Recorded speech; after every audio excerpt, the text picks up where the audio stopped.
ফুলের মতো স্নিগ্ধ ছিল আজকের সকালটা। এই ছোট্ট জীবনে কতটা পথ অতিক্রম করে আসলাম, ভাবতেও অবাক লাগে।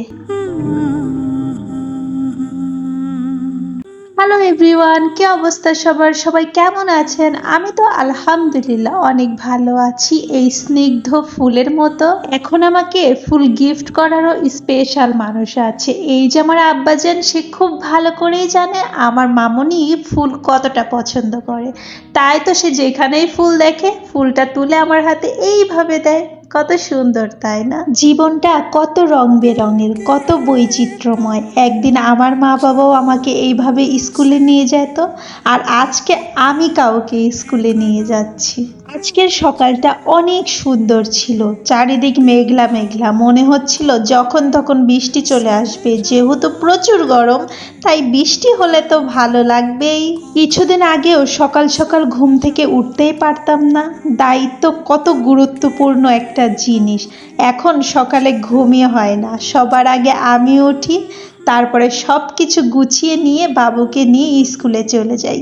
আমিও যে কারো দায়িত্ব নিতে পারি এটা ভাবতেও আসলে অবাক লাগে। জীবন আমাদের কখন কোথায় নিয়ে যায়।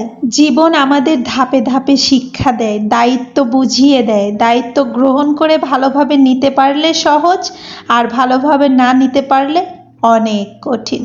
কিছু জিনিস অযত্নে কত সুন্দর বেড়ে ওঠে তাই না? সবই আল্লাহ তাআলার হাতে, তিনি ইচ্ছা করলে কি না হয়।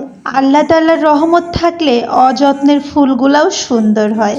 আজকে আমার আব্বাজানের ছিল পিটি পরীক্ষা, তাই জন্য খুব একটা বেশি সময় লাগেনি। অলরেডি কিন্তু তাদের পরীক্ষা হয়ে গিয়েছে।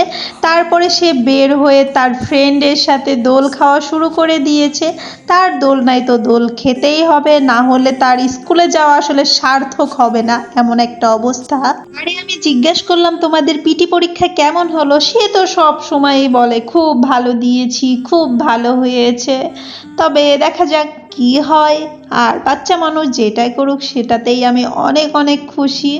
আমার এটা ভাবলে আরো বেশি খুশি লাগে যে আমার আব্বাজান নিজে নিজে এখন পরীক্ষা দেয়। আমার আসলে মনে হয় কি, ওর চলাফেরা, কথাবার্তা, ওর কাজকর্ম সবকিছুই যদি আমি ভিডিও করে রেখে দিতে পারতাম তাহলে খুব ভালো হতো। ও বড় হয়ে দেখতো আর আমি দেখতাম যে আমার আব্বাজান ছোটবেলায় কেমন করতো, কেমন ব্যবহার করতো, কেমনভাবে কথা বলতো, কেমনভাবে পড়াশোনা করতো।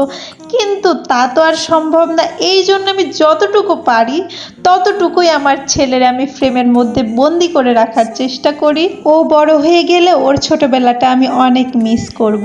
আজকে এই পর্যন্তই, সবাই ভালো থাকবেন। আল্লাহ হাফেজ।